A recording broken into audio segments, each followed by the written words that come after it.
ang kada isa. So medyo heavy ho dyan. Yan.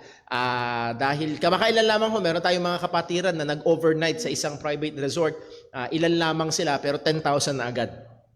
So muli ho, hindi ho mura yung mga ganon. So pag-pray ho natin, nawa makakita tayo ng maganda. So that's why inaano natin ng maaga kasi mas maaga, mas mainam, mas malapit yung date, mas mahal. So nawa ho ay makasumpong tayo ng magandang lugar. Again, pag-pray ho natin ng ating mga ministries, yung sinimulan na YouTube channel, Faithful Bible Truths. Nawa ho ay kayo ho ay mag-visit doon sa channel, manood sa mga videos, and i-share natin sa iba at mag-subscribe para ho ay manatili ho tayo updated sa mga yun. Weekly ho, nag-upload doon ng videos. Yung ating mga gospel tracks po ay nandiyan. Ay yan ho yung ating revised at medyo mas pinaiksing version nung mas matindi pa sa COVID. And binago na rin natin, kasi lipas na halos yung COVID, pero yung ibang mga words yan binago natin para lang ho mas maging akma. Nevertheless, ang mensahe pa rin ay totoo. Ang COVID ay very low death rate. Amen? Mababa lang ang death rate ng COVID, pero ang kasalanan 100%.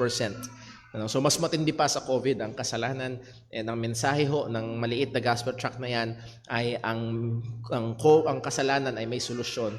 Walang iba kung hindi ang ebanghelyo ng ating Panginoong Hesukristo. So please take some, ipabigay natin tuwing tayo lalakad, may mga kasalamuha tayo, ay nawa gamitin ito ng Panginoon upang ang ebanghelyo ay lalong makarating ho sa iba.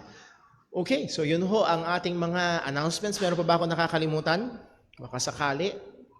Wala na.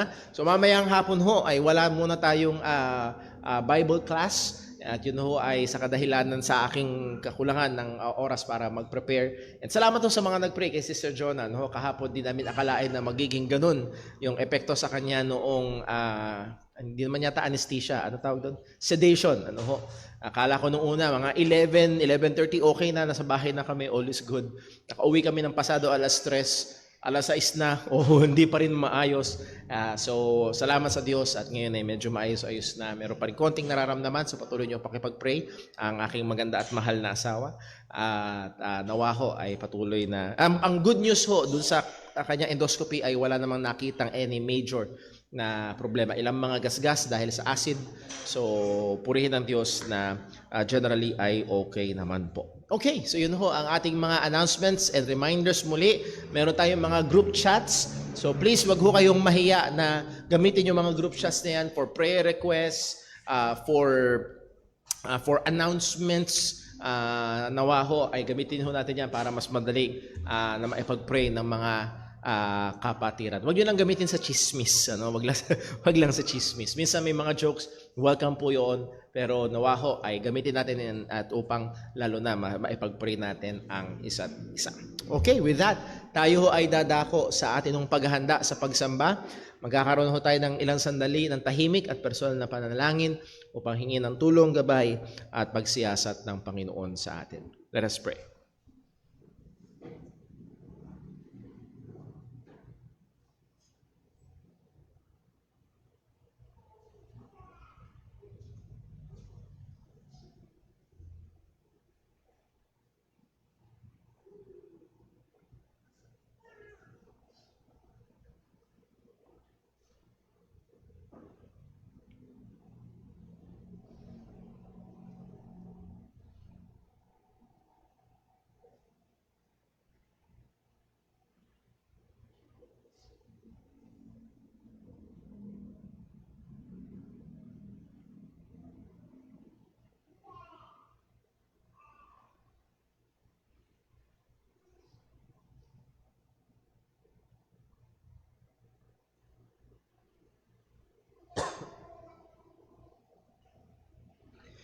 Manalangin po tayo.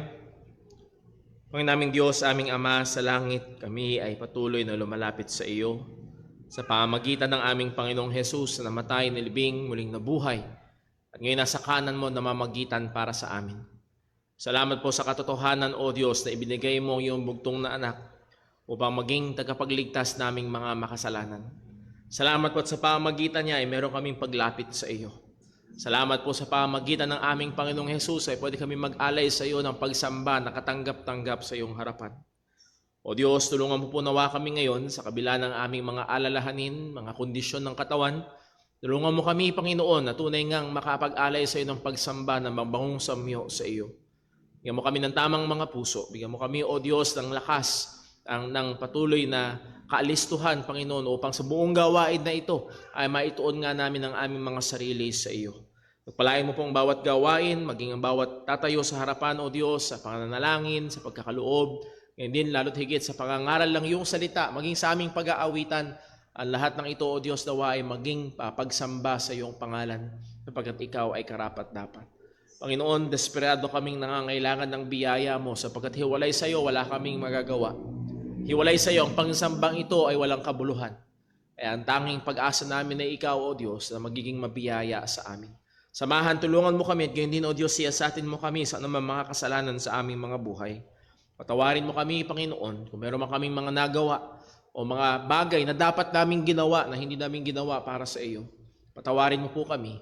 Sa biyaya mo, O Diyos, ay ang buong gawain na ito ay maging kaluwalhatian sa pangalan mo at patuloy na kalaguan sa pananampalataya ng mga mananampalataya ni Kristo at gayon din kaligtasan ng mga hindi pa mananampalataya ng Ebanghelyo.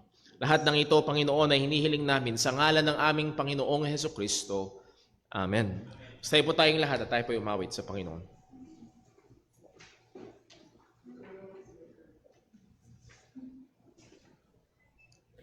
Tayo po umawit. Awitin po natin The Lily of the Valley.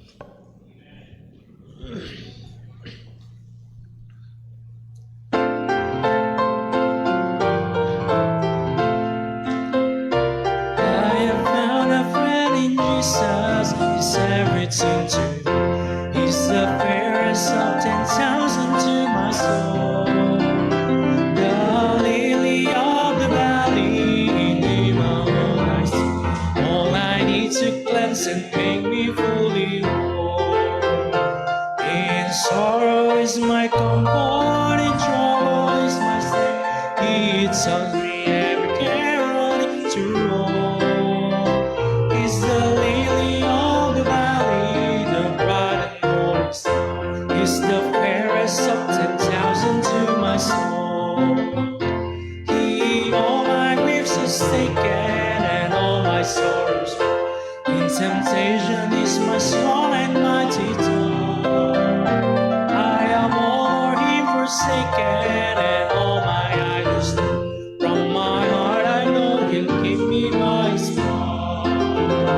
Though all the world forsake me and my condemns me so, through Jesus I shall safely reach the throne.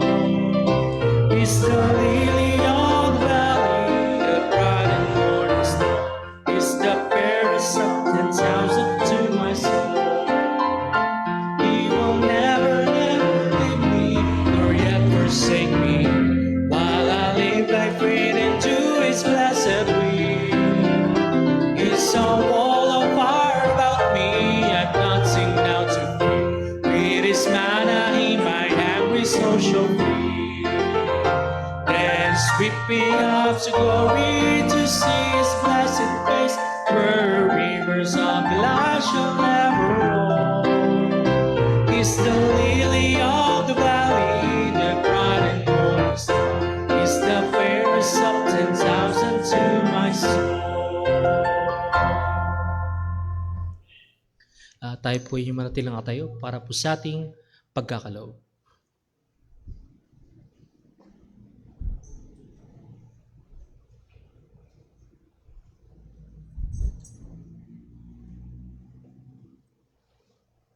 Magandang hapon mga kapatid.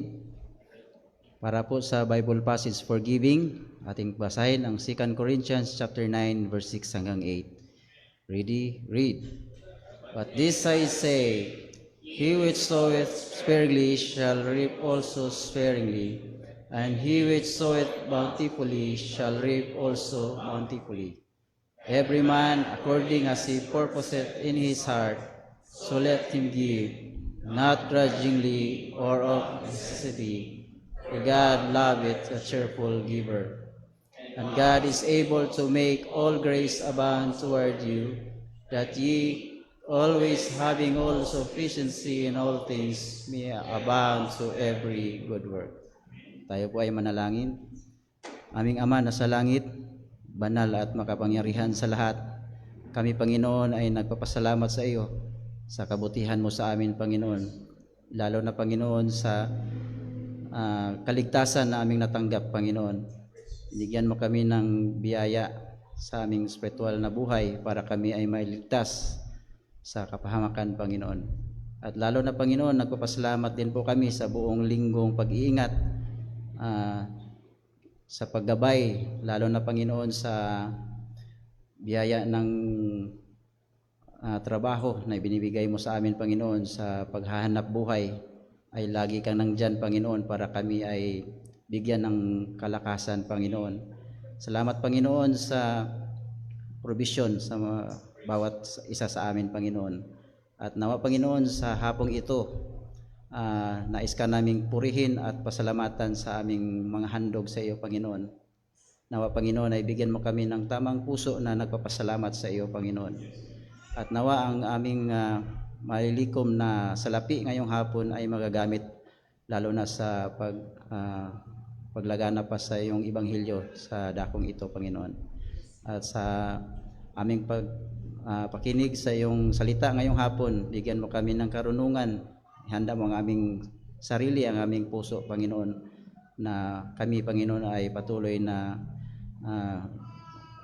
lumalago pa sa aming buhay spiritual, Panginoon. Ito po aming dalangin sa pamamagitan ng aming Panginoong Jesucristo. Amen.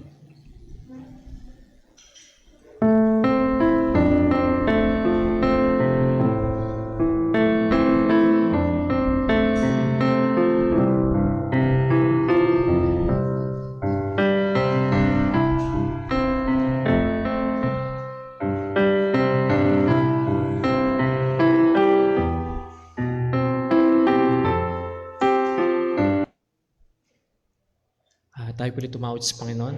Awitin po natin, Before the Throne of God Above.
Tayo po'y magsayin lahat para po sa ating pagbasa ng salita ng Diyos.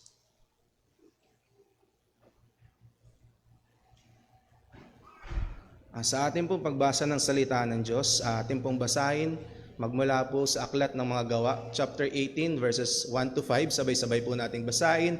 Ready, read. Pagkatapos nito, umalis si Pablo sa Atenas at nagtungo sa Corinto. Natagpuan niya roon si Aquila, isang Hudyong taga-Ponto. Kararating lamang niya mula sa Italia kasama ang kanyang asawang si Priscilla. Umalis sila ng Roma sapagkat ipinag-utos ni Claudio na ang lahat ng Hudyo ay umalis doon. Nakipagkita si Pablo sa kanila. Dahil pareho ang kanilang hanap buhay, ang paggawa ng tolda, si Pablo ay doon na sa kanilang tahanan nakitira.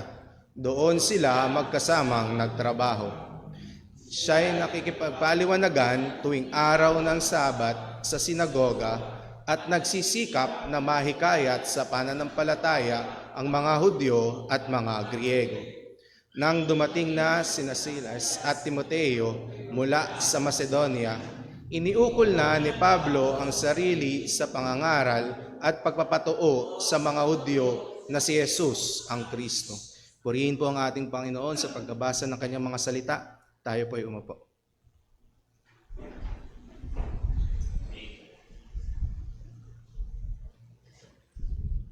Magandang hapon po sa bawat isa.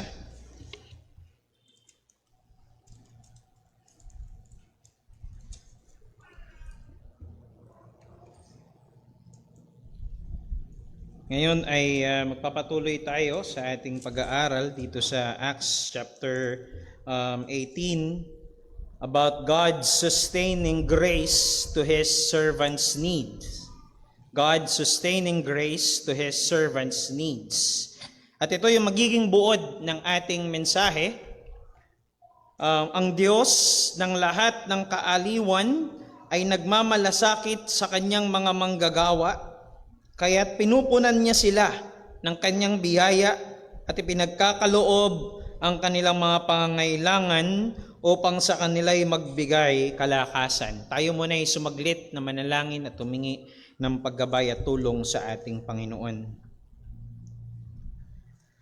O Diyos naming dakila, aming Ama na makapangyarihan sa lahat, kami po'y lubos na nagpapasalamat at nagpupuri sa iyo, Panginoon, na muli ay meron kaming ganitoong pribilehiyo at pagkakataon na makapagtipon-tipon, sama-samang umawit, sama-samang magpuri at sama-samang mag-aral ng iyong mga salita. O Diyos, kami po'y lubos na umaasa sa pagkilos mo sa amin, Panginoon. Walang kapangyarihan ng pangangaral kung labas sa pagkilos at paggawa ng iyong banal na Espiritu. Nawa, Panginoon, ikaw ang siyang maging tagapagturo po namin. Buksan mo ang aming mga puso, ang aming mga mata, na makita namin ng maliwanag ang iyong kadakilaan at ang iyong mga salita. Nang sa gayon, magamit ito upang lalong lumalim ang aming pag-ibig sa iyo, ang aming pagkakilala sa iyo, Panginoon, at maging ang aming pag-ibig sa iyong ministeryo na ipinagkaloob mo, Panginoon, sa amin. Maluwalhati ikaw, Diyos, sa lahat ng ito, mapapurihan ka. Ito po ang aming samot dalangin sa matamis at mapangyarihang pangalan ng aming Panginoong Jesucristo. Amen. Amen.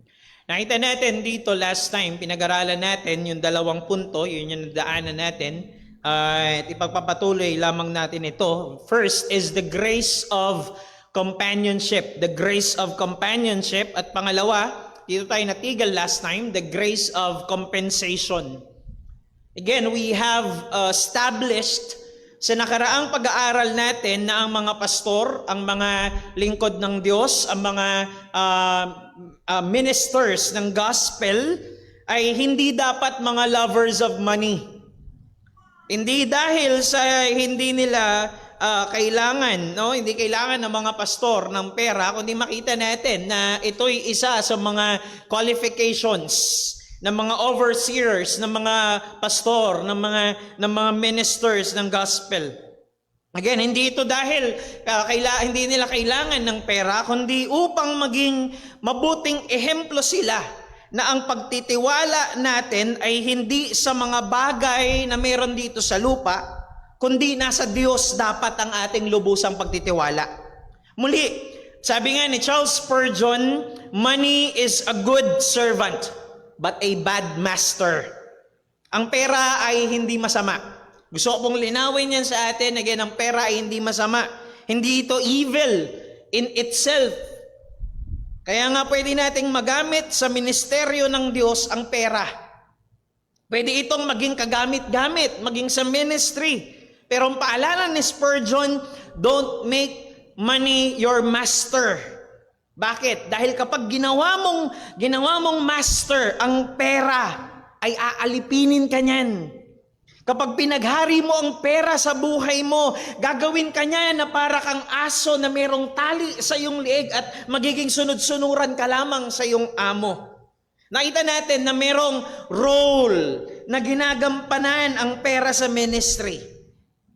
Pero hindi ito dahil nakatungtong ang ministry sa pera. No. Nananatili tayo sa katotohanan na sinasabi ng awitin, the church's one foundation is Jesus Christ her Lord.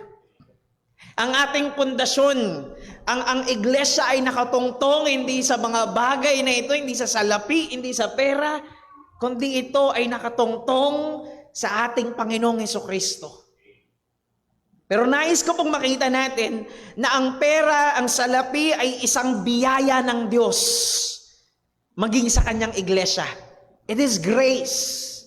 Ito'y kasangkapan ng Panginoon para punan ang mga pangangailangan sa loob ng iglesia. Again, hindi tayo nakaasa sa pera, kundi dahil merong role na ginagampanan maging ang pera sa ministry. Wala yang pinagkaiba sa mga pastor ng iglesia. Well, sa mga pastor ba nakaasa ang iglesia? Sa mga pastor ba nakasalalay ang iglesia? Of course not. Pero pwede bang walang pastor ang iglesia? Of course not. Bakit? Dahil merong role na ginagampanan ang mga pastor sa iglesia. Hindi nakasalalay sa pastor ng iglesia ang iglesia. Hindi sila ang pag-asa natin. Pero mahalaga at dapat lang na merong pastor ang isang iglesia.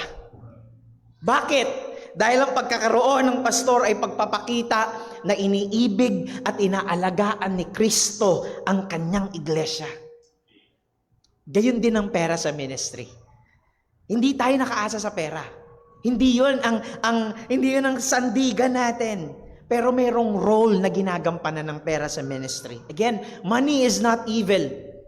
Money is God's grace to us. To sustain the needs of the ministry, to sustain the needs of the pastors, to sustain the needs of God's servants. At alam niyan maging ni Apostol Pablo. Alam niyang si Kristo ang pag-asa niya, pero alam niya rin na kailangan niya ng pera para magampanan yung mga bagay sa ministry. Dahil again, merong role na ginagampanan ang pera maging sa ministry. Pero alam din ni Pablo na hindi basta lang nahuhulog sa langit ang pera. Na kailangan niya lang maglakbay o di kaya maghintay na mayroong malaglag na salapi sa kanya. It's either through the financial support ng iglesia, ng church, or pagtrabahuhan niya ito through another vocation or bivocation as we call it, or secular job tulad ng term ng iba. So sa case ni Pablo, bukod sa pagiging apostol, ay nakita natin na isa rin siyang tent maker. Thus, meron tayong term na tinatawag sa mga kapastoran na tent making.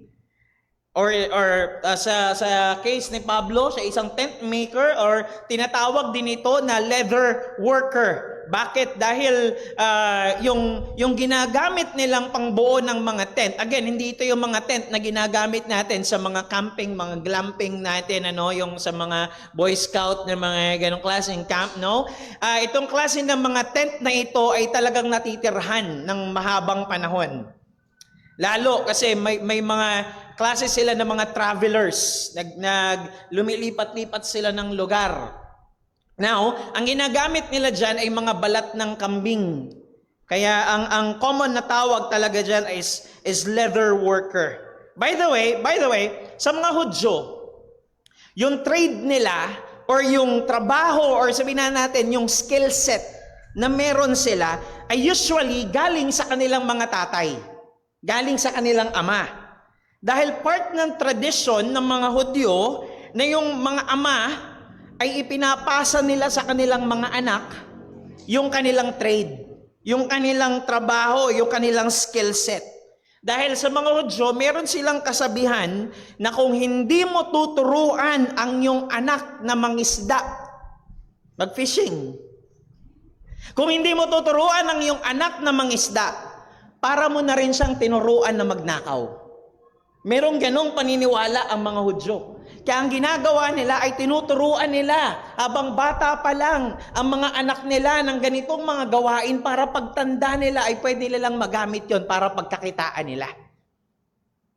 Kaya nga, side note lang, it is safe to assume na ang Panginoong Jesucristo bilang son of carpenter as part of the Jewish tradition ay maaaring hindi pa niya ginagawa yung kanyang so-called earthly ministry nung siya'y 30 years old na, ay maaaring isa sa mga naging gawain niya ay pagiging anluwagi or karpentero, no? Dahil ang kanyang ama si Jose ay isang anluwagi or karpentero. At ganon nga rin itong si Apostol Pablo, na higit sa malamang natutunan niya mula sa kanyang ama itong trade na ito, itong skill set na ito.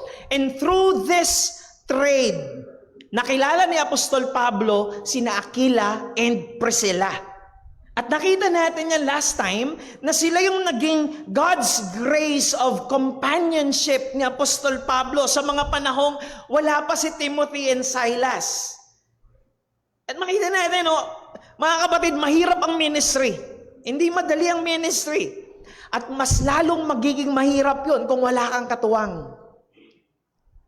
And for a certain period of time, walang kasama sa ministry si Pablo. Mula doon sa Athens, remember, siya lang yung nag-minister doon mag-isa. At mamaya, makikita pa natin yung ilang mga bagay patungkol dyan. Nag-minister siya doon mag-isa, tapos naglakbay siya mula sa Athens, patungo ng Corinth, na mayroong 85 kilometers. Na kumbaga nga, ang layo nga nun ay nasa halos mula rito patungo ng Tagaytay, ganon kalayo. Yung kanyang nilakbay, nilakad ng mag-isa. But we praise God dahil alam nating merong tayong Diyos na nakakakita ng ating mga pangangailangan. Siya'y Diyos na nakatingin. Siya'y Diyos na nakabantay. Siya'y Diyos na hindi pabaya. Na sang-ayon sa kanyang kalooban ay sinusustena niya ang mga pangangailangan ng kanyang mga anak, maging ang kanyang mga lingkod. So, makita natin dito, the Lord provided companions kay Apostol Pablo na magiging katuwang niya sa ministry, sina Aquila and Priscilla. But at the same time, hindi lang companions ang kailangan niya. Alam ni Apostol Pablo yung katotohanan na kailangan ng pera sa ministry. Hindi dahil nakaasa sila sa pera or nakasalalay sa pera ang ministry. Again, we establish yung truth na yan. Kundi dahil biyaya ng Diyos ang pera at merong role ito na ginagampanan maging sa ministry. Remember, may mga pagkakataong sumasakay sila ng barko noon. At hindi po biro noon ang halaga ng pagsakay ng barko. Dahil wala kang ibang option noon. Hindi ka pwedeng makapag-grab noon. Hindi ka pwedeng makapag-angkas. Walang ganong ibang option. Ang gagawin mo lang, kung hindi ka sasakay ng barko, ay mamumundok ka, ikot ka ng malayo. Either maglakad ka literally, sumakay ng kamelyo, o kung ano man, or kung ayaw mo nga, ay sumakay ka ng barko. So nakikita ninyo, dahil yun lang halos ang available that time, mataas ang halaga. Mahal ang presyo. At syempre, hindi nila pwedeng sabihin, quote and quote, pananampalataya lang ang kanilang ibayad doon. Hindi yun ganoon nag-work, of course. Napapansin natin na tumatagal sila sa mga lugar na pinupuntahan nila. Salamat sa Panginoon, merong katulad ni Lydia, may katulad ngayon ni Aquila and Priscilla, pero hindi palaging ganoon. So kailangan nila na matitirhan, ng pansamantalang matitirhan. Paano yung accommodation nila? Paano yung pagkain nila araw-araw? So saan nila kukunin yung pambili ng mga bagay na ito sa loob ng ilang mga buwan? And actually, may mga lugar pa na tumagal sila ng ilang mga taon. At maaaring sa pagkakataong ito, pagdating ni Pablo sa Athens, mula sa Athens, pagdating niya sa Corinth, paubos na yung pondo. Paubos na yung financial support na dala-dala nila. Dahil literal nilang dala-dala yon. Again, wala pang GCash sa mga panahon na ito na pwede lang isend ng mga churches sa Philippi yung kanilang support. Walang ganon. Kaya dinala na nila yon mula sa mga churches, maaaring from Antioch pa lang ay dala-dala na nila yung kanilang financial support. At maaaring sa pagkakataong ito, pagdating niya sa Corinth, paubos na yung pondo. At tulad nga ng sabi ko last Sunday, mas maiintindihan natin ito pagdating ni na Timothy and Silas. Dito natin makikita yung God's grace of compensation. Kaya ang ginawa ni Pablo, nagtrabaho siya. Siya'y nagtrabaho. Mabuti na nga lang din, nakilala niya si Aquila and Priscilla. Tapos, pinatuloy siya sa bahay nila. Medyo nakabawas na yon sa kanyang gastusin. Pero bukod doon, makikita natin dito na hindi naghintay lang na mahulog sa langit habang wala sina Timothy and Silas, si Pablo, kundi siya ay nagtrabaho para mapunan yung mga pangailangan niya at maging yung mga pangailangan sa ministry. Pero gusto mo makita natin, dito tayo hahanga kay Apostol Pablo. Dahil napakaganda ng kanyang work ethic. Sabi ng verses 3 to 4, puntahan natin yung ating mga talata. Ang sabi dyan, and because he was of the same trade, he stayed with them and worked, for they were tent makers by trade. At sabi ng verse number 4, and he reasoned in the synagogue every Sabbath and tried to persuade Jews and Greeks. Mapapansin nyo dyan na, ang sabi dyan sa verse number 3, nag-tent making siya. Gumawa siya ng mga tents. Nagtrabaho siya. Nagtrabaho si Apostol Pablo para sa financial support. But at the same time, ginagampanan pa rin niya ng maayos yung ministry. So gusto mo makita natin dito, hindi niya pinabayaan yung ministry sa kabila ng meron siyang ibang trabahong ginagampanan. Meaning, ang ibig sabihin nito, he took his work seriously and professionally. Para makapag-earn siya doon. Makapag-earn siya doon ng good amount of money para masuportahan yung pangangailangan niya, maging yung pangangailangan ng ministry. But at the same time, he also took the ministry seriously and professionally. Dahil hindi niya pinabayaan yung ministry.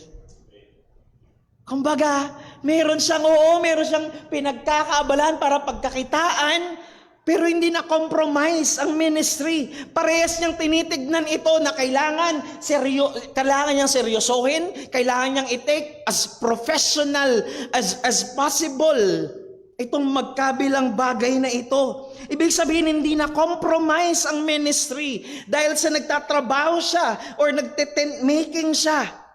Ibig sabihin nito, mga kapatid, hindi masama na magkaroon ng secular job or ng isa pang trabaho ang isang pastor to support his needs. Hindi masama.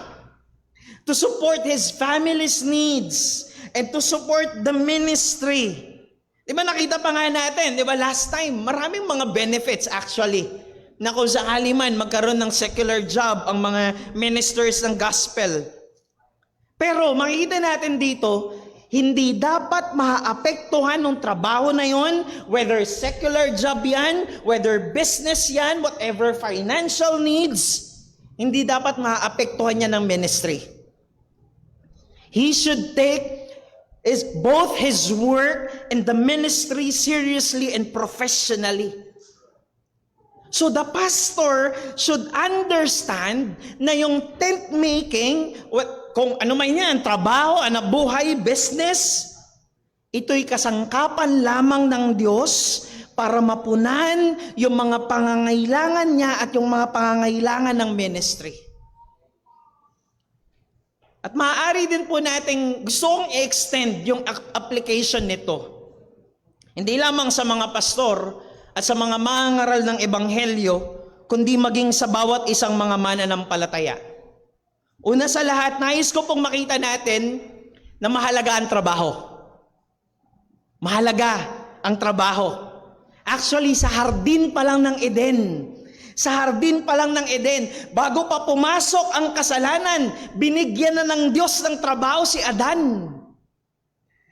Ang sabi ng Panginoon kay Adan, pamahalaan mo ang buong mundo, ang mga hayop. Tapos ang ginawa ng Panginoon, inilapit ng Diyos sa kanya yung mga hayop. Ang sabi ng Panginoon, pangalanan mo sila. Pangalanan mo yung mga hayop sa lupa at maging yung mga ibon sa himpapawid. So gusto ko makita natin, disenyo na talaga ng Diyos noon pa man, bago pa dumating ang kasalanan. Ito'y disenyo ng Diyos na ang tao ay magtrabaho. Ito'y disenyo na. So hindi masama na ang tao ay nagtatrabaho, kumikita, nagkakaroon ng hanap buhay para kanyang pagkakitaan. Hindi ito masama. Ito'y disenyo na ng Diyos. Noon pa man, maging sa hardin ng Eden, wala pang kasalanan. Binigyan niya na ng trabaho ang tao. Pero wag tayong tumigil doon. Wag tayong tumigil doon.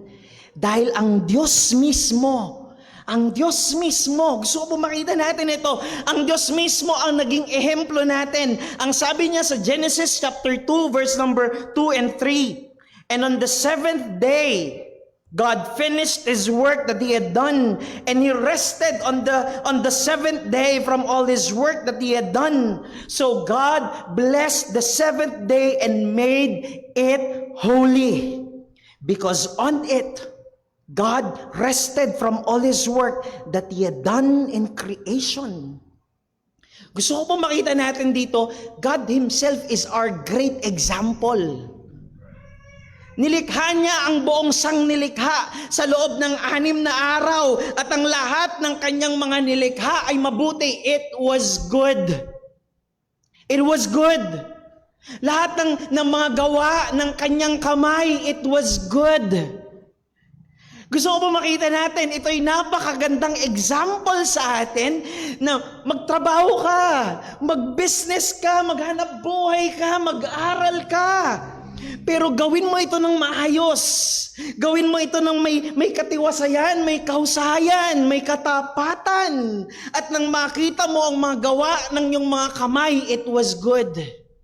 Ang Panginoon ang ating great example. Doon pa lang sa hardin ng Eden, bago pa pumasok ang kasalanan, ay disenyo na talaga ng Diyos na ang tao ay magtrabaho, na meron tayong gawin, na meron tayong responsibilidad na gampanan.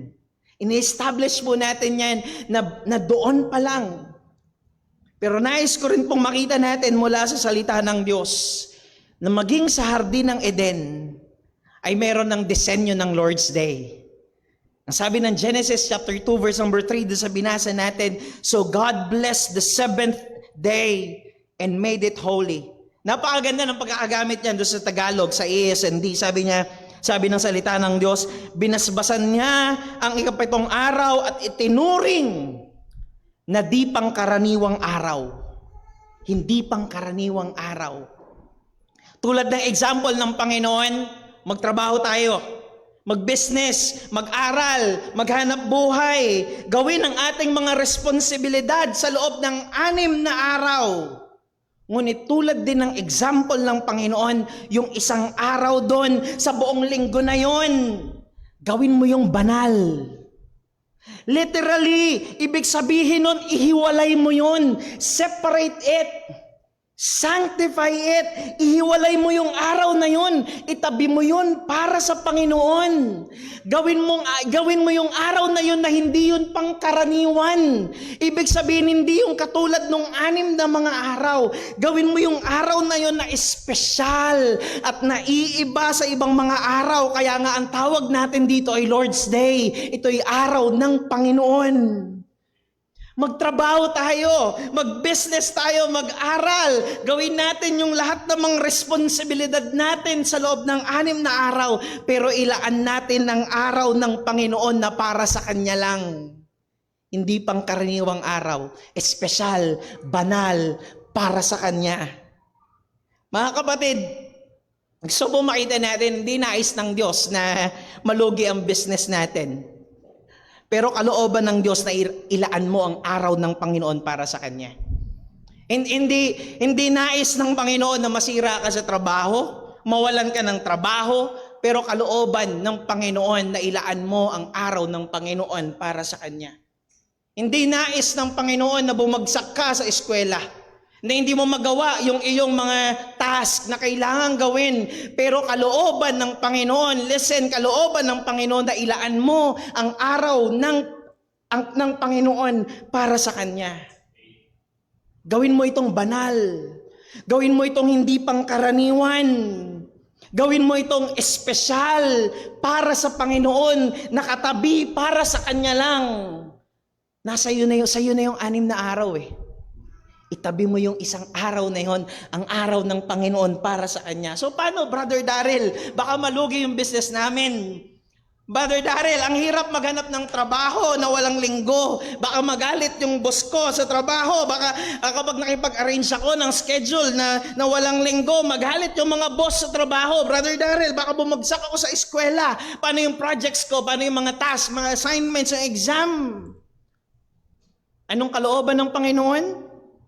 Magtrabaho tayo ng 6 na araw, gawin ang ating responsibilidad, pero gawin nating banal, gawin nating hindi pangkaraniwan, gawin nating espesyal yung isang araw na yon para sa Kanya. Kung iniutos yan ng Panginoon, anong dapat nating ipangamba? And so that should be our work ethic na ipinakita rin ni Apostol Pablo. Nagtrabaho siya, nag-business siya para kumita ng pera, mapunan yung mga pangangailangan, but at the same time, hindi niya pinabayaan ang ministry. Hindi niya pinabayaan ang kanyang mga responsibilidad sa Panginoon. Again, hindi gusto ng Panginoon na hindi mo magawa yung iyong mga responsibilidad, hanap buhay at kung ano man. Hindi siya KJ. Pero nais ng Panginoon na yung araw na yun ay ilaan natin para sa Kanya. Make it holy. Para sa Kanya. Again, mga kapatid, nais ko po makita natin na hindi disenyo sa isang lingkod na suportahan niya ang sarili niya sa ministry. Bagamat ito'y ginawa ni Apostol Pablo. Ito'y mabuting bagay. Actually, maraming benefits na siya'y nagtrabaho. Maging sa panahon ngayon, maraming benefits na maaari sa mga pastor na merong bivocational jobs, mga secular jobs. But then again, that's not the design of the ministry.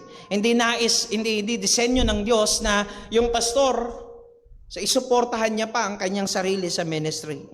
Napakahirap po ng ministry, mga kapatid.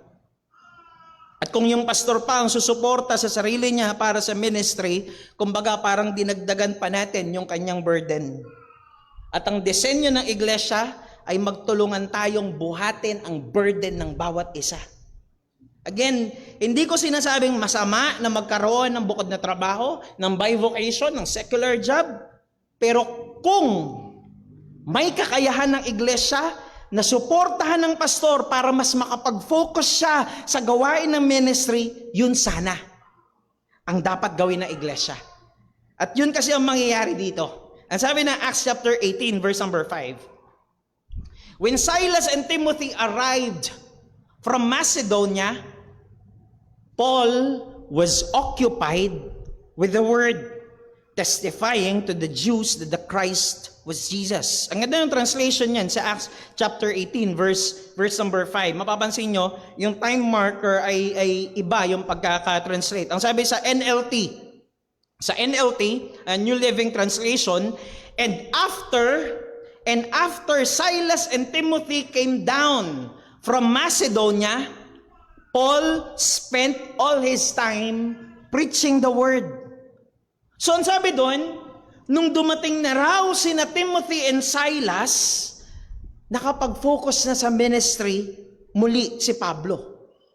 Meaning, dumating ang time na hindi niya na ulit kinailangan na mag-tent making. So, it's not something na palaging ginagawa ni Pablo. Nung nakabalik na, nung kasama niya ng muli sina Timothy and Silas, ay maaaring tumigil na siya doon dahil merong dala-dala itong si Timothy and Silas. Hindi na ito naisulat dito sa Book of Acts, hindi na naisulat ni Luke. Pero makikita natin sa ibang mga accounts at yun yung titignan natin para mas maintindihan natin systematically.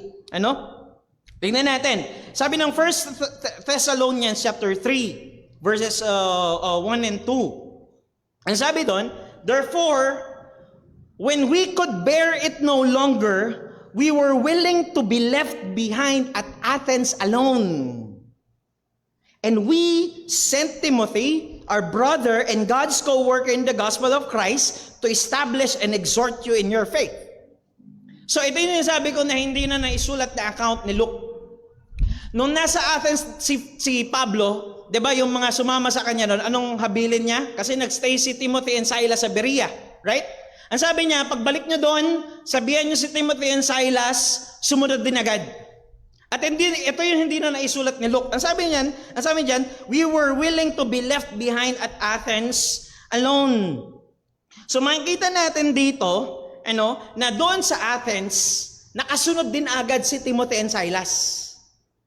Pero ang ginawa ni Pablo, pinaalis niya sila in the sense na magpunta kayo doon sa Macedonia, particularly sa Thessalonica at maging sa Philippi para kamustahin sila. So, hindi natin alam kung kailan yun mismo, pero nakabalik, kumbaga nagpang-abot pa sila sa Athens. Pero ang ginawa ni Pablo, kamustahin niya yung mga kapatiran natin doon sa Thessalonica, maging sa Philippi. Kung maaalala ninyo, yun yung mga nauna nilang pinuntahan. At ang sabi ng verse number 6, But now, that Timothy has come to us from you. Nakarating na si Timothy dito mula sa inyo. Ang kausap niya, mga taga-Thessalonica. So ito yung panahon na sinabi ni Pablo kay Timothy, magpunta ka muna ron. Pero ngayon, dumating na si Timothy. At ito yung point sa Acts chapter 18, na nasa Corinth na si Pablo. So nung sinusulat niya ito nasa Thessalonica, nandito siya sa Corinth. Dumating si Timothy na dala-dala yung balita ng good news. Ano yun? Sabi doon, and has brought us the good news of your faith and love, and reported that you always remember us kindly and long to see us as we long to see you. At naging encouragement yan kay Apostol Pablo. At mas titignan natin yan sa mga susunod natin pag-aaral. Samantalang si Silas naman, si Silas, pinapunta ni Pablo doon, pabalik sa Macedonia, at siya naman nagtungo doon sa Philippi.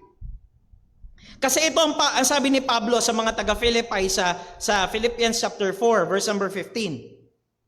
And you, Philippians, yourselves know that in the beginning of the gospel, yung umpisa ng kanilang ministry, ito yung kailan lang na napag-aralan natin. When I left Macedonia, no church entered into partnership.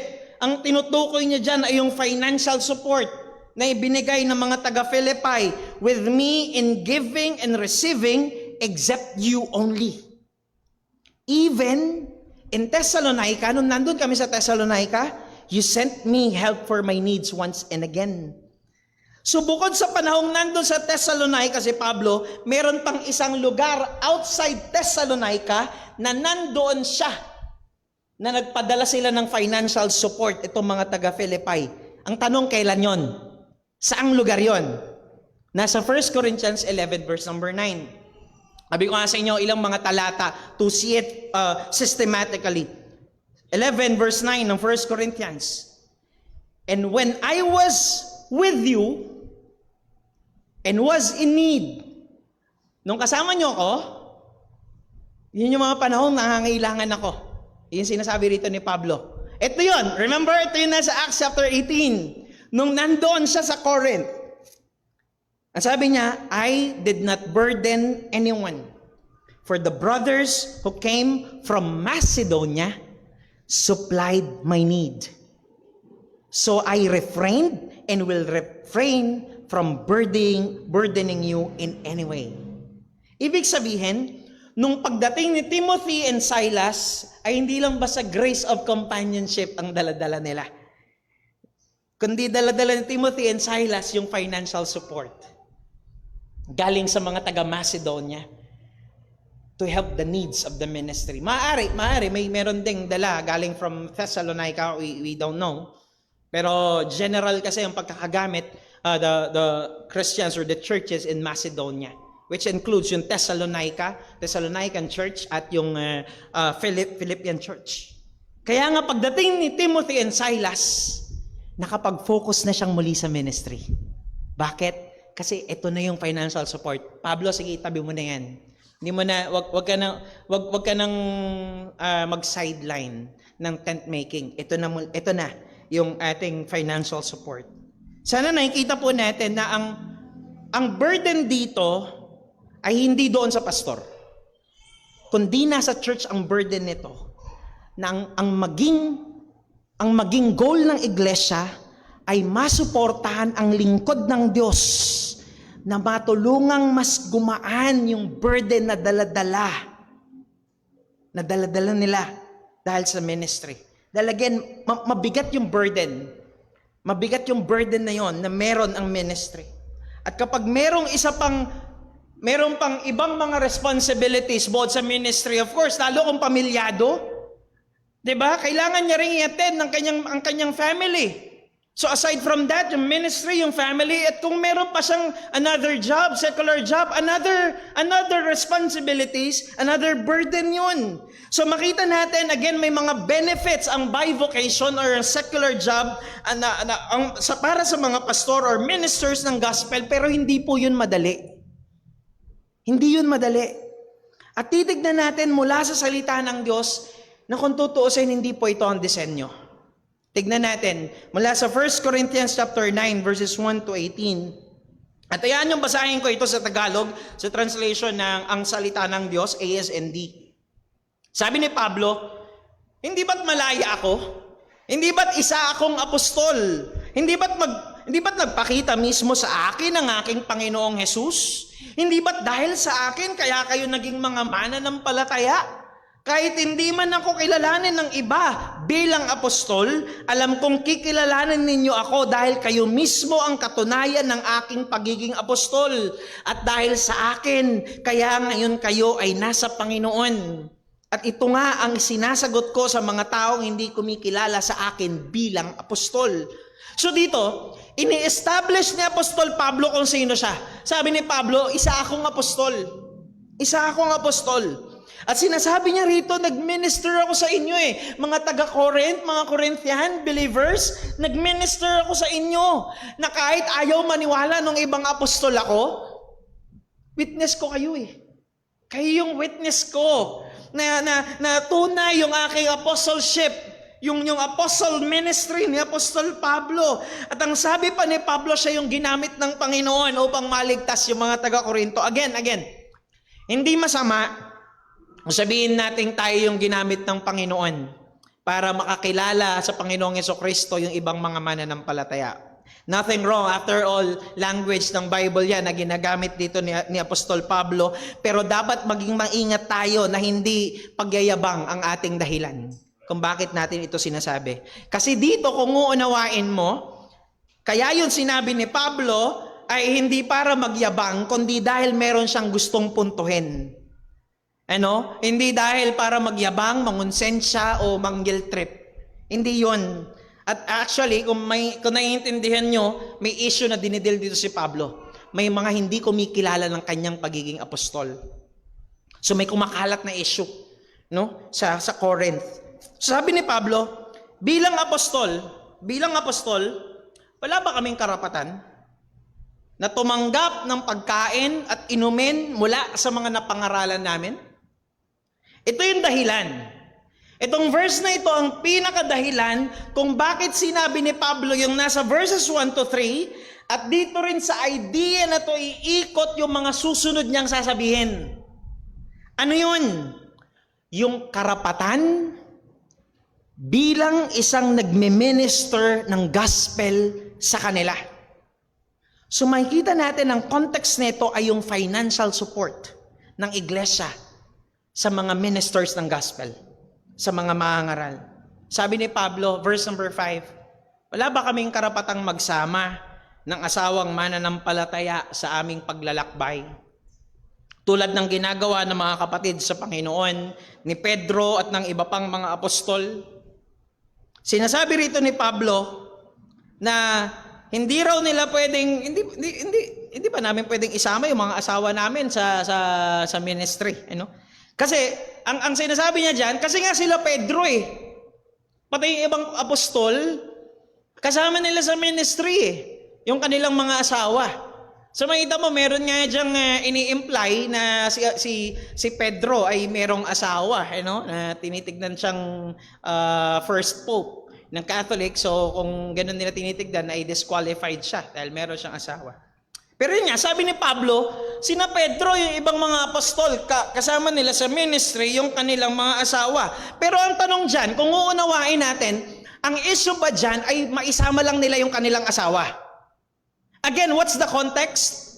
Financial support. Financial support sa ministry, sa tulong ng church. Ibig sabihin, ang sinasabi rito ni Pablo ay katulad ng ibang mga apostol. Katulad ng ibang mga apostol, merong karapatan si Pablo na suportahan siya ng iglesia kasama ang kanyang asawa o pamilya. Lalo sa panahon nila noon. Kasi hindi nakakapagtrabaho o wala halos job opportunity sa mga babae noon. Kaya kung may asawa ang pastor o ang mahangaral nila noon, dapat din talaga nilang suportahan yung asawa. Ito yung sinasabi rito ni Pablo. At sabi niya verse number 6, kami lang ba ni Bernabe ang kinakailangan magtrabaho para sa aming ikabubuhay? Kung unawain natin, ini-imply dito ni Pablo na yung ibang mga apostol sinusuportahan ng church fully. Kaya sabi niya, kami lang ba ni Barnabas ang may karapatang magtrabaho? Bakit sila? Ang ibig sabihin, sila sinusuportahan niyo fully na hindi nila kailangan magtrabaho. So, kumbaga parang kami lang ba yung pwedeng magkaroon ng bivocation, magkaroon ng secular job? Makikita natin dito na dito pa lang ini-establish na ni Pablo na yun talaga ang disenyo ng Panginoon sa iglesia. Na yung mga mangaral ay suportahan ng iglesia kasama yung pamilya nila. At dito magbibigay ng ilang mga argument si Apostol Pablo kung bakit meron silang ganong karapatan. Sabi sa verse number 7, meron bang sundalo na siya pa ang gumagastos para sa kanyang paglilingkod? Yung mga sundalong na ikipaglaban sa gera, hindi naman sila sumusuporta, pumupondo sa sarili nila Meron mang ganong sundalo? Sila na ngayon lumalaban, di ba? Sila na nakikipagbaka, tapos sila pa rin yung pupondo sa sarili nila, susuporta sa sarili nila. So, next argument ni Pablo, mayroon ba nagtatanim na hindi nakikinabang sa mga bunga nito? Mayroon ba nag-aalaga ng kambing na hindi nakikinabang sa gatas nito? May mga kapatid tayo rito na nag-aalaga ng mga baka, mga kambing. Nakikinabang din naman sila sa kanilang sariling mga alaga. Mayroon bang ganun? So kung mapapansin natin, itong mga tanong ni Pablo, ang sagot dito common sense lang. Actually, rhetorical question ito, common sense lang. Nagtanim ka, edi syempre, makikinabang ka rin doon. Nag-alaga ka ng kambing, ng baka, baboy, edi makikinabang ka rin doon. Pero hindi lang common sense yung gagamitin dito na argument si Pablo, kundi maging argument from the scriptures din. And sabi niya, verse number 8, ang sinasabi kong ito ay hindi lamang opinion ng tao, kundi itinuturo mismo ng kautusan. Sapagkat nasusulat sa kautusan ni Moises, huwag mong bubusalan ang baka habang gumigiik. Hindi po ibig sabihin niya na baka yung mga pastor, ano? Ang idea kasi rito ay yung baka nga kumakain habang naggigiik eh.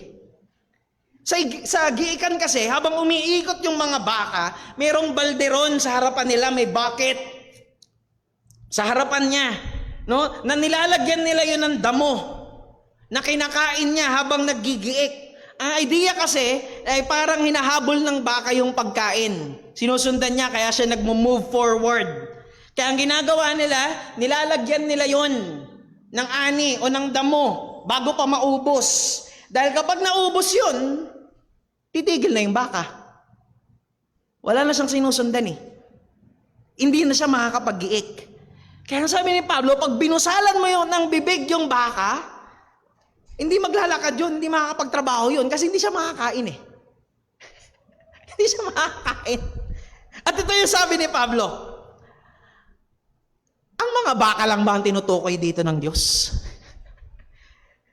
Hindi. Maging tayo, sabi ni Pablo, tayo ay tinutukoy niya. Kaya ito ay isinulat sapagkat ang nag-aararo at ang gumigiik ay umaasang makabahagi sa anihin. Ang sabi ni Pablo, kung yung baka nga nakikinabang dun sa ani na kanyang ginigiik, sina Pablo pa kaya? Sila pa kayang mga apostol na nagmiministeryo ng ebanghelyo sa kanila?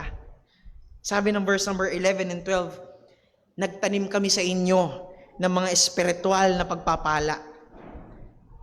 Malaking bagay ba kung umani naman kami ng mga material na pagpapala sa inyo? Kung ibang mga mangaral ay may karapatang tumanggap mula sa inyo, hindi ba't lalo na kami? Yung sinasabi niya diyang ibang mga mangaral ay nasa context pa rin ng mga apostol, yung ibang mga apostol na sinusuportahan ng church in Corinth. Kumbaga parang kung sinasabi ni Pablo, kung sila sinusuportahan nyo, mas lalo dapat kami. Kasi kami yung nag-minister sa inyo noon. Kaya ninyo narinig ang ebanghelyo. Actually, kung uunawain natin, ini-imply dito na talagang mayamang iglesia itong Corinth. Na may kakayahan silang sumuporta. Dahil nasusuportahan nila fully yung ibang mga apostol. Pero ito ang sabi ni Pablo. Ngunit, kahit may karapatan kami, ay hindi kami humingi sa inyo. Tiniis namin ang lahat upang sa ganoon ay walang maging hadlang sa pagpapalaganap ng magandang balita tungkol kay Kristo. Again, wag nating aalisin yung truth na yon. Karapatan ni Pablo. Karapatan ni Pablo bilang nagme-minister ng ebanghelyo na siya ay suportahan sa paraang pinansyal ng mga iglesia. Pero dahil nga may mga issues dun sa church, para hindi na maging hindrance ng gospel, yung pagbibigay nila ng support, dahil nga may issue mas minabuti niya hindi na lang kukuha sa inyo ng financial support. But then again, karapatan niya sana yon bilang nagme-minister ng gospel sa kanila. So makita natin dito, hindi sinamantala ni Pablo yung karapatan na meron siya. Bagamat yun, yung disenyo sana, pero mas pinili niya na hindi na lang kumuha ng financial support. Again, ang burden dito ay nasa church. Ang goal ng church ay suportahan financially ang pastor kasama ang kanyang pamilya. That's the language of the Bible. Pero kung pipiliin ng pastor na huwag siyang kumuha ng full support sa church, lalo kung magiging hindrance ito sa gospel, then call yun ng pastor. Sa end niya yun. Pero sa end ng church, ang goal ng church is to support the needs ng ministers ng gospel. At muli, humugot si Pablo ng argument from the scriptures. This time, ginamit niyang argument yung mga priests sa temple na nagmi-minister sa temple. Sabi niya, verse number 13, hindi niyo ba alam na ang mga naglilingkod sa templo ay tumatanggap ng pagkain mula sa templo? At ang mga naglilingkod sa altar ay tumatanggap din ng parte sa mga bagay na ilaalay sa altar. Yung mga priests sa temple, nabubuhay sa pamamagitan ng ministry nila, yung mga offerings, yung mga sacrifices, yung mga animal offerings, hindi yung sinusunog ng buo. Mayroong part doon na para sa mga priests, para sa mga Levites. So ang sabi ni Pablo, Old Testament pa lang, nakadesenyo na talaga yung mga nagmi-ministeryo ay makakain o masusuportahan sa pamamagitan ng ministry. Ito'y disenyo na talaga ng Panginoon. At ito pang lalo ang mas mabigat na argument ni Pablo. Sabi ng verse number 14, sa ganito rin namang paraan, iniutos ng Panginoon. Let that sink in. Ito'y iniutos ng Panginoon. Hindi ito suggestion lang. Hindi ito good idea or wise thing na gawin na iglesia. Ito'y pinag-uutos ng Diyos mula sa kanyang mga salita. Sa gayon din namang paraan, iniutos ng Panginoon na mga tumatanggap, tayong mga tumatanggap ng mabuting balita, tayong tumatanggap ng pangangaral ng ebanghelyo ay dapat tumulong sa mga pangangailangan ng mga nangangaral ng magandang balita para mabuhay sila. Mga kapatid, tayong mga pinagmiministeryo ng ebanghelyo, again, nasa atin yung bigat nito. Iniutos sa atin ng Panginoon. Ibig sabihin, responsibilidad natin itong sundin bilang mga mananampalataya. Responsibilidad natin ito na yung mga nangangaral sa atin ng ebanghelyo, suportahan natin sila sa kanilang pangangailangan upang mabuhay sila. Pero sa kabilang banda, ito'y responsibilidad din naman ng mga mangaral na pagsumikapan na maging tapat sa pag-aaral at pangangaral ng salita ng Diyos. Katulad ng baka sa giikan, kailangang maging masipag na mga mangaral upang umani ng ebanghelyo ang mga mananampalataya habang pinupunan naman nila ng kanilang ani yung laman ng balde sa harap ng nagigiik na baka. Same truth na babasa natin sa paboritong verse ng maraming mga pastor sa 1 Timothy chapter 5 verse number 17. Let the elders who rule well be considered worthy of double honor, especially those who labor in preaching and in teaching. Yung double honor po dyan ay tumutukoy sa financial support. Ang context kasi niyan, kung makikita niyo sa mga naunang mga talata, ay yung pagtulong nila sa mga widows, suportahan yung mga widows. Kasi wala na silang kakayahan eh. Again, in the context ng mga panahon na yun, hindi nakakapagtrabaho ang mga babae. So kapag naging balo ka, namatay yung asawa mong lalaki, wala na. Marami sa kanila nagiging pulubi na lang at naghihintay na lang mamatay. Kaya ang sabi ni Pablo, kayo mga mananampalataya, suportahan ninyo ang mga widow. At ang sabi niya rito, kung sila nga, karapat dapat na suportahan, ang ibig sabihin ng double honor, mas lalo dapat na suportahan ng iglesia yung mga nangangaral ng ebanghelyo sa kanila. Dahil sila yung nagle-labor ng gospel sa atin. Kaya ang sabi ng verse number 18, for the scripture says, same language, you shall not muzzle an ox when it treads out the grain, and the laborer deserves his wages. Kung yung mga nangangailangan ay dapat tulungan, mas lalo itong mga laborers. Going back sa 1 Corinthians 9, sabi ni Pablo, ngunit hindi ko ginamit ang karapatan na yan. Meron siyang karapatan. Again, it's a right. Ito'y karapatan ni Pablo.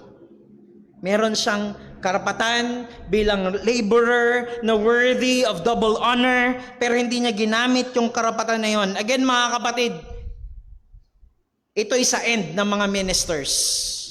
Pwede nating isipin, pwede naman pwede nyo namang hindi gawin Pero yun ay nasa end ng mga ministers. Kung yung mga manggagawa, yung mga pastor ay mag-decide na wag kumuha ng full support sa church, lalo kung ang sitwasyon ng iglesia hindi pa talaga nila kayang suportahan fully, then decision nila yon, call nila yon. Pero sa end ng church, ang goal natin bilang isang iglesia, suportahan ng mga ministers ng gospel kasama ang kanilang mga pamilya. Lalo kung nakakatuwang din talaga yung pamilya sa ministry. Nawa, maging panalangin natin na maging mga daluyan tayo ng biyaya ng Diyos. Na tayo'y mga kasangkapan ng Panginoon, na maging kalakasan tayo sa mga nagmiministeryo sa atin ng Ebanghelyo, sa pamamagitan ng pagsustena sa kanilang mga pangangailangan. At alam nyo po, I really thank the Lord sa church na ito. Kasi alam kong inaalagaan ng maayos ng church ang inyong mga ministers. Alata naman po, di ba? Pero to tell you honestly, hindi lahat ng churches ay katulad ng church na ito. Maring negative ito sa pandinig natin. Pero may kakilala akong mga pastor, and I've even read books tungkol sa ilang mga pastor and ministers na nag-quit sa ministry dahil hindi sila nasusuportahan ng financial support at nag-focus na lang sa ibang mga career.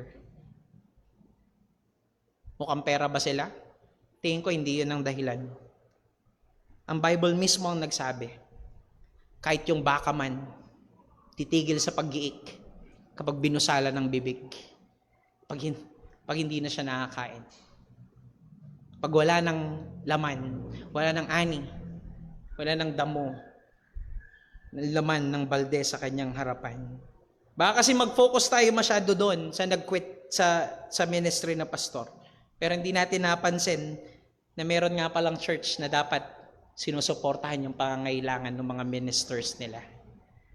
Para mabuhay sila, magampanan nila ng maayos ang kanilang ministeryo. Muli, yung compensation, yung financial support sa mga manggagawa, ito'y biyaya na kaloob ng Diyos para palakasin yung mga manggagawa at punan ng kanilang mga pangailangan. Hindi dahil dun sila nakatungtong, kundi dahil meron yung role na ginagampanan sa ministry. Tayo po'y manalangin. O Diyos naming dakila, aming Ama na makapangyarihan sa lahat, Lord, salamat po. Una sa lahat, salamat dahil hindi mo kami pinababayaan. Binigyan mo ang iglesyang ito ng pastor na mga ngalaga sa aming kaluluwa. Salamat po, Panginoon, sa iyo sa pag-ibig mo sa iyong iglesia. At nawa, Panginoon, makita namin bilang mga mananampalataya na ito'y karapat-dapat lamang na aming suportahan ang nagmiministeryo sa amin ng Ebanghelyo. Nawa, Panginoon, makita namin ito bilang pagpapakita ng pag-ibig din naman sa iyo at pagpapakita ng aming pag-ibig sa ministeryo. Nawa, Panginoon, ay tulungan mo kami bilang mga mananampalataya ng iglesyang ito na hindi lamang sa financial support, kundi maging sa pagtulong sa ministry, sa ibang mga kaparaanan, sa napakaraming kaparaanan, nawa ay maging katuwang kami ng mga ministers ng gospel. Yung mga skills na ipinagkaloob mo sa amin, yung mga gifts, yung mga kaloob na ipinagkaloob mo sa amin, nawa magamit namin ito sa lalo pang ikalalakas ng iglesyang ito, Panginoon. Magawa namin ito ng sama-sama at maluwalhati namin ang iyong pangalan. Mapapurihan ka, O Diyos, sa iyong mga salita na naipahayag. Ito po ang aming samot dalangin sa matamis at mapangyarihang pangalan ng aming Panginoong Hesukristo. Amen. Amen. Tayo pong lahat ay magsitayo at ipong awitin ang ating pangwakas.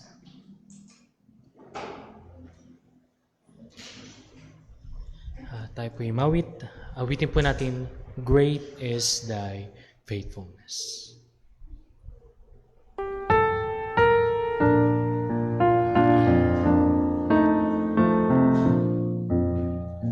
Great is thy faithfulness, O God my Father. There is no shadow of turning with thee. Thou changest not, thy compassions they fail not.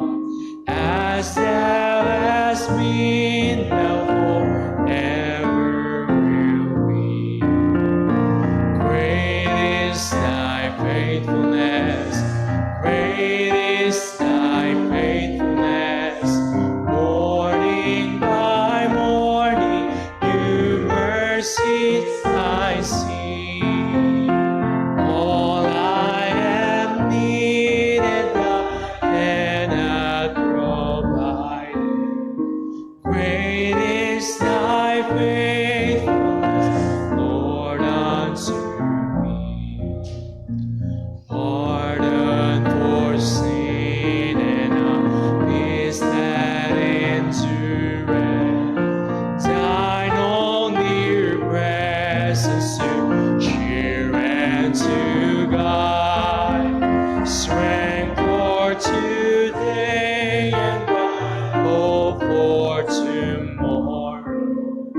Blessings on my return, 1,000 beside. Great is thy faithfulness. Great is thy faithfulness.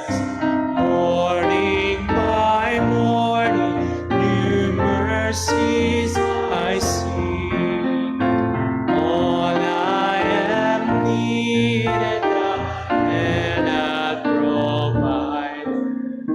Great is thy faithfulness, Lord, unto